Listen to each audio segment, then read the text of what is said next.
اعوذ باللہ من الشیطان اللعین الرجیم بسم اللہ الرحمن الرحیم قال رسول اللہ صلی اللہ علیہ وآلہ وسلم قید العلم بالکتابہ حمد و ثنا صلی اللہ جل شانہ کی جو لائق حمد و ثنا ہے، اور درود و سلام ان ذوات مقدسہ پر جو لائق درود و سلام ہیں، اور نفرت و لعنت ایسے لوگوں پر جو لائق نفرت و لعنت ہے۔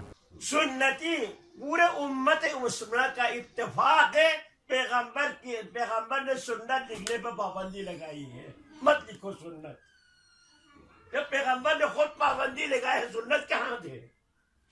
پیغمبر دنیا سے گزرتے وقت سنت ہی نہیں تھے۔ ہاں، پیغمبر نے پابندی لکھا نہیں ہے، 100 سال کے بعد لکھی ہے۔ آپ قرآن کی آیت پیش کریں، نمبر 2 وہ حدیث پیش کریں جس میں رسول اللہ نے منع فرمایا۔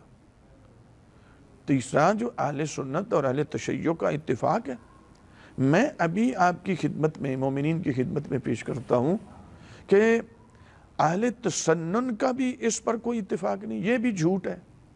نمبر 2 تشیع کا بھی اس پہ اتفاق نہیں کہ رسالت امام نے منع کر دیا، اور شیعہ بھی اس پہ متفق ہیں، یہ بھی سب سے بڑا جھوٹ ہے۔ اور خود یہ جملہ اپنی جگہ پہ جھوٹ ہے کہ رسول اللہ نے منع کر دیا۔ رسول اللہ کا کوئی عمل قرآن کے خلاف نہیں۔ میں انشاءاللہ چند ایک آیات بھی پڑھوں گا، احادیث بھی پڑھتا ہوں۔ یہ صحابی رسالت امام ہیں، حضرت عبداللہ بن عامر بن عاص۔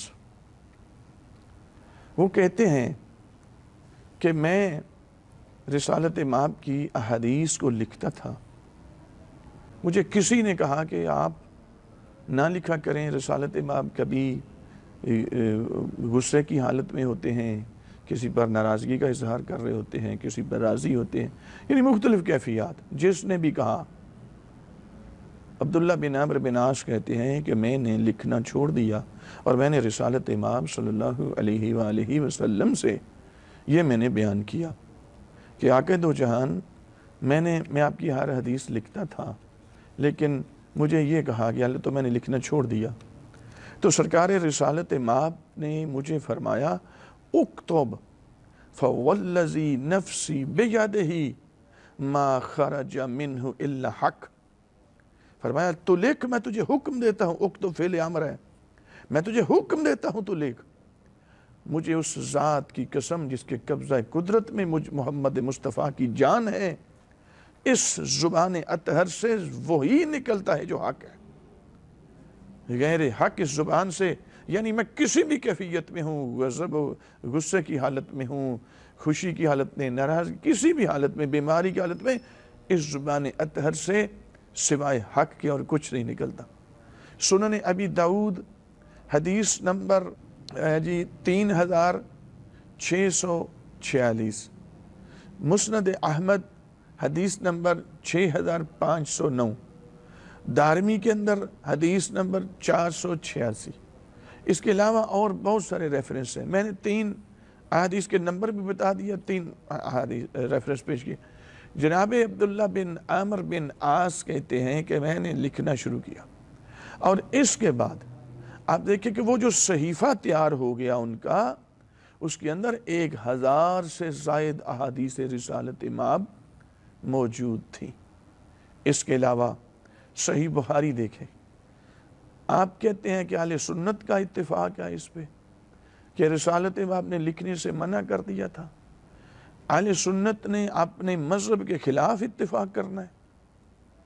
یہ صحیح بخاری جلد نمبر 1 ہے جی، اس میں سرکار رسالت امام ایک پورا باب موجود ہے، باب و کتابت العلم،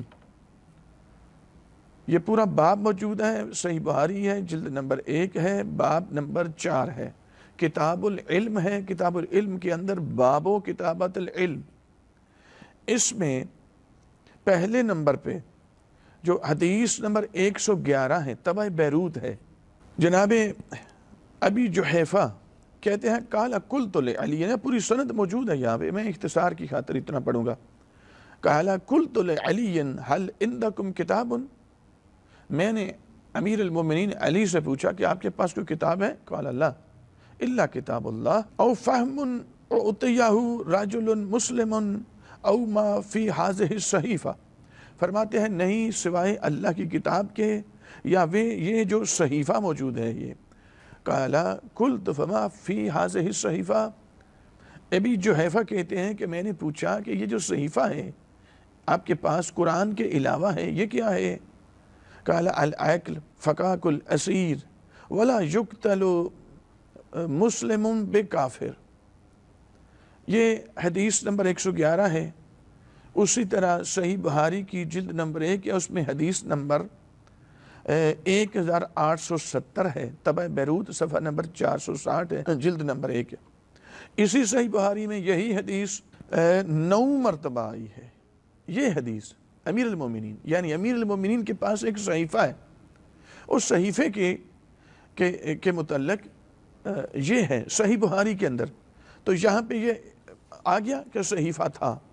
ذرا وہ صحیفات کی تھوڑی سی وضاحت میں کر دوں کہ امیر المومنین علی بن ابی طالب علیہ السلام کے پاس جو صحیفہ تھا، جس کو مصحف علی بھی کہتے ہیں، صحیفہ علی بھی کہتے ہیں، وہ یہ اصول کافی میرے پاس ہے۔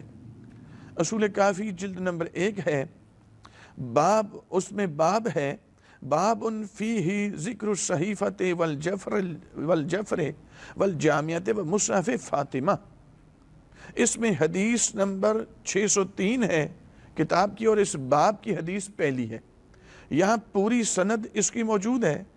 اس میں یہ ہے کہ حضرت ابو بصیر کہتے ہیں کہ میں امام جعفر صادق علیہ السلام کے پاس حاضر ہوا، فَقُلْتُ لَهُ جُعِلْتُ فِدَاكَ، تو میں نے انہیں کہا میری جان آپ پر قربان، انی اسألک عن مسئلۃ، میں آپ سے ایک سوال پوچھتا ہوں، ہا ہنا احد یسمع کلامی، قال فرفع ابو عبداللہ سترا، تو میں چاہتا ہوں کہ کوئی اور اس کلام کو نہ سنے، تو امیر سرکار امام صادق علیہ السلام نے ایک حجاب قریب پیدا کر دیا، فاصلہ کر دوسرے لوگوں سے ان کو علیحدہ کر لیا، جناب ابو بصیر کو، مجھے اطلاع دی، ثم قال یا ابا محمد سل اما بدا لک، تو امام نے فرمایا کہ اب جو چاہتے ہو تم پوچھو۔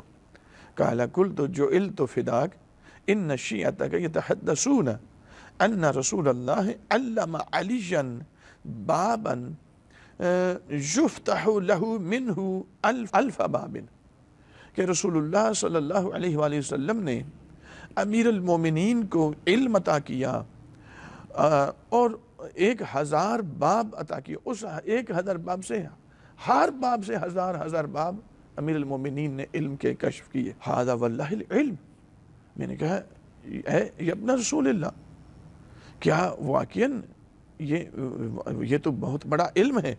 قال فنکت سعۃ فی الارض ثم قال انہ لعلم وما هو بذاک، قال ثم قال یا ابا محمد وان عندنا الجامعہ وما یدریہم ما الجامعہ، ہمارے پاس ایک جامعہ ہے اور یہ دنیا والے کیا جانے کہ وہ جامعہ کیا ہے، یہ قرآن سے ہٹ کے۔ قال قلت جعلت فداک وما الجامعہ، میں نے کہا میری جان آپ پہ قربان یہ جامعہ کیا ہے؟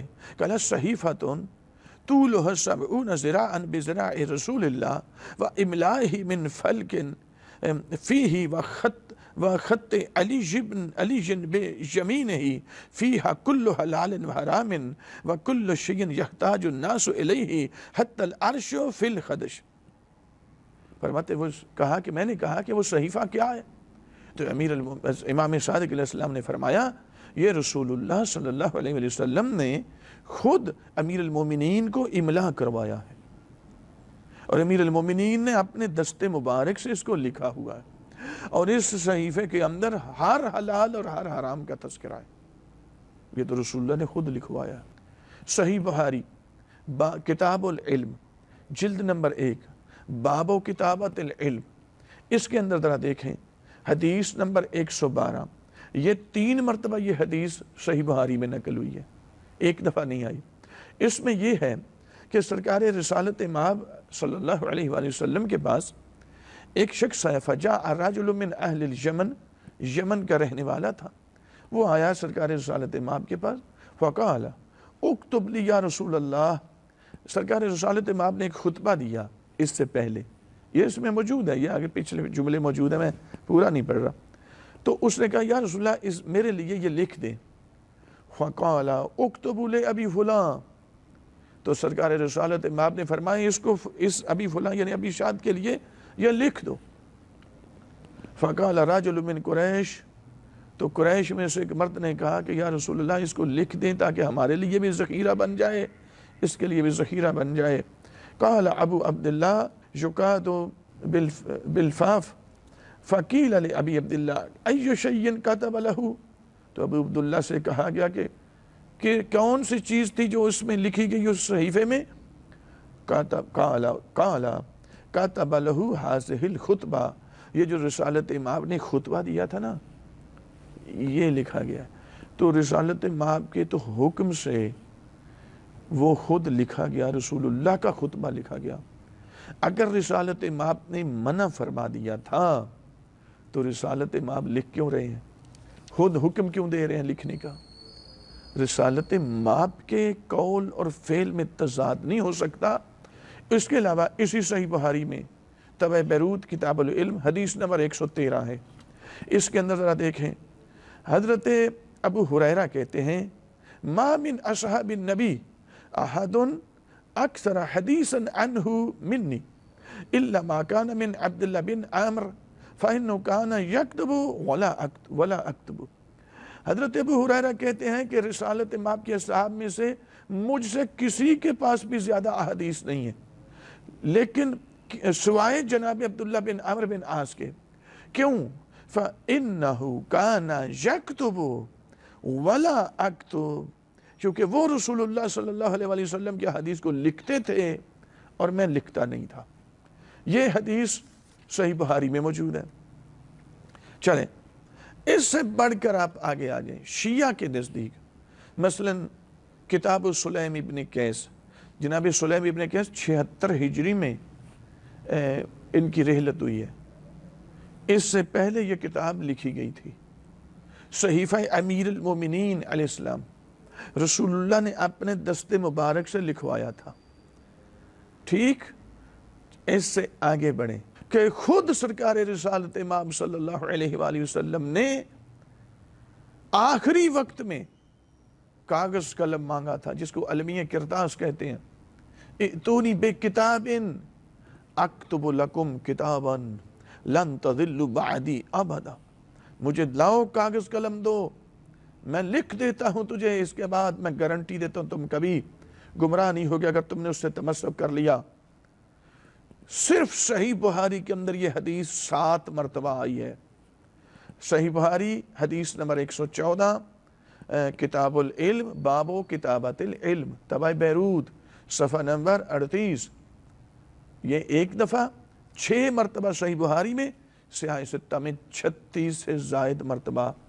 یہ حدیث جو رسالت مآب خود کاغذ قلم مانگ رہے ہیں لکھنے کے لیے، آپ کہتے ہیں رسول اللہ نے لکھنے سے منع کر دیا تھا.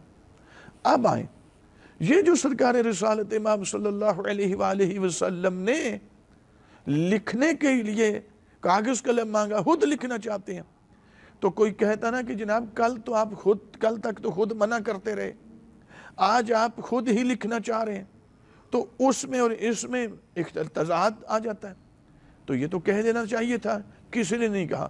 انہوں نے لکھنے میں رکاوٹ ہوئے بنے کچھ لوگ، انہوں نے رکاوٹ پیدا کی، رسول اللہ کو ہذیان کی تہمت لگائی، بیماری کا غلبہ ہو گیا، کہیں پہ ان النبی قد غلب علیہ الواج، کہیں پہ کہا ان النبی لا یحجر، نبی پر بیماری کا غلبہ ہے، کہیں پہ نبی کو ہذیان ہے، نعوذ باللہ جنون ہے. یہ اپنی جگہ پہ یہ توہین ہے رسالت مآب صلی اللہ علیہ وآلہ وسلم کی.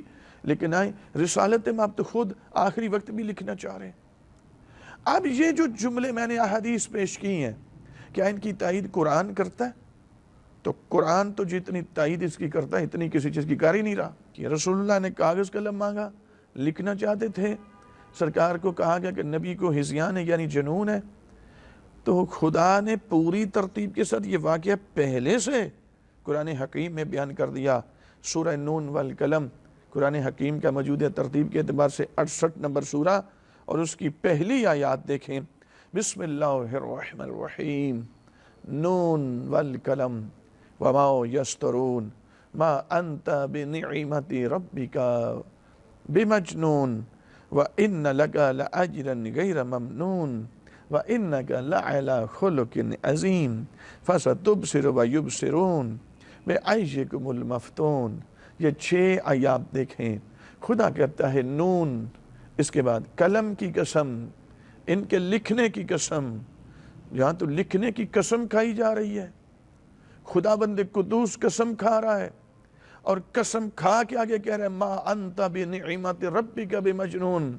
یہ جو آپ کو جنون کی تہمتیں، ہذیان کی تہمتیں لگا رہے ہیں، میں قسم کھا کے کہتا ہوں حبیب، لکھنے کی قسم، قلم کی قسم، تو اپنے رب کی نعمت سے مجنون نہیں ہے، آپ تو خلق عظیم کے مالک ہیں، اور اس کا ایک اجر غیر ممنون جس کی کوئی حد نہیں، وہ آپ کے لیے محفوظ ہے۔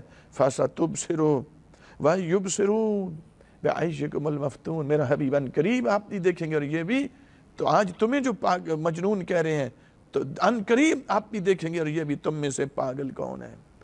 اور اس میں دیکھیں ذرا، خود قرآن ان کے لکھنے کی قسم کھا رہا ہے، اسی ترتیب سے علمیہ کرتاس کا تذکرہ خدا نے پہلے سے کر رکھا ہے۔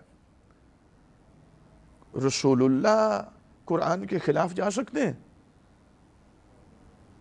رسالت مآب کا کوئی قول، کوئی فعل، کوئی عمل، ایک ذرہ برابر بھی جو سوچتا ہے نا قرآن کے خلاف ہے، وہ خود ایمان سے نہیں اسلام سے بھی خارج ہو جاتا ہے۔ اس کے علاوہ آئیں ذرا سورہ نمل پڑھیں، میں مختصر کر رہا ہوں جی، کوئی لمبی بات نہیں، کوئی مشکل بات نہیں، سادہ الفاظ میں بات کر رہا ہوں۔ سورہ نمل پڑھیں، قرآن حکیم کا 27واں سورہ، پارہ نمبر 19 ہے، آیت نمبر 28 دیکھیں۔ سرکار سلیمان علیہ السلام، اب غور کریں، سرکار سلیمان علیہ السلام نے وہ جب ہدہد نے آ کے خبر دی نا، وہ بلقیس اور ان کی حکمرانی اور سارا، تو سرکار سلیمان علیہ السلام کیا کہتے ہیں؟ اذهب بکتابی ھذا فألقہ الیہم ثم تولی عنہم فانظر ماذا یرجعون قالت یا ایہا الملع انی القی الی کتاب کریم انہ من سلیمان وانہ بسم اللہ الرحمن الرحیم الا تعلوا علی واتونی مسلمین قالت یا ایہا الملع افتونی فی امری ما کنت قاطعتا امرا حتی تشہدون۔ یہ آگے مشورہ مانگ رہی ہیں کہ جناب سلیمان علیہ السلام نے ایک خط لکھا، اور بلقیس جو ملکہ تھیں ان کی جانب لکھا۔ سلیمان علیہ السلام نبی ہیں، پیغمبر ہیں، اسی پرندے ہدہد کو دیتے ہیں، کہا یہ لے جاؤ اور ان کو جا کے ان کے طرف پہنچا دو ان تک۔ جب ان تک پہنچایا گیا تو ملکہ بلقیس نے پڑھا اس کو، تو خود ان نے کہا، اپنے جو قوم کے سردار تھے ان کو بلایا، اور بلا کر کہا کہ اے میری قوم کے سرداروں، مجھے مشورہ دو، میرے پاس سلیمان علیہ السلام کی طرف سے ایک کتاب کریم آئی ہے، عزت والا خط آیا ہے، عزت والی کتابت آئی ہے، مجھے یہ بتاؤ میں کیا کروں۔ انہوں نے کہا ہے کہ اپنے آپ کو ہمارے آگے سر تسلیم خم کر دو، اور اپنے آپ کو دائرہ اسلام میں داخل کر لو، مجھے بتاؤ کیا مشورہ۔ آگے پھر مشورہ وہ الگ ہے۔ حضرت سلیمان علیہ السلام خود سورہ نمل کے اندر کتاب کریم کہا گیا، انبیاء کی روش ہے۔ اس کے علاوہ آپ دیکھیں سرکار رسالت مآب صلی اللہ علیہ وآلہ وسلم جو مختلف لوگوں کو، مختلف علاقوں کے گورنروں کو، حکمرانوں کو جو خطوط لکھتے تھے، وہ اپنے دست مبارک سے لکھا کرتے تھے، قاصد کے ذریعے ان کو مختلف علاقوں میں بھیجتے تھے۔ وہ ایران کا بادشاہ ملعون کی طرف بھیجا جس نے حضور کا خط پھاڑ دیا، تو یہ پھر اس کا جو انجام ہوا وہ اپنی جگہ۔ اتنی بدیہی چیزیں ہیں جن کا آپ انکار کر رہے ہیں۔ وصلی اللہ علی محمد وآلہ الطیبین الطاہرین المعصومین۔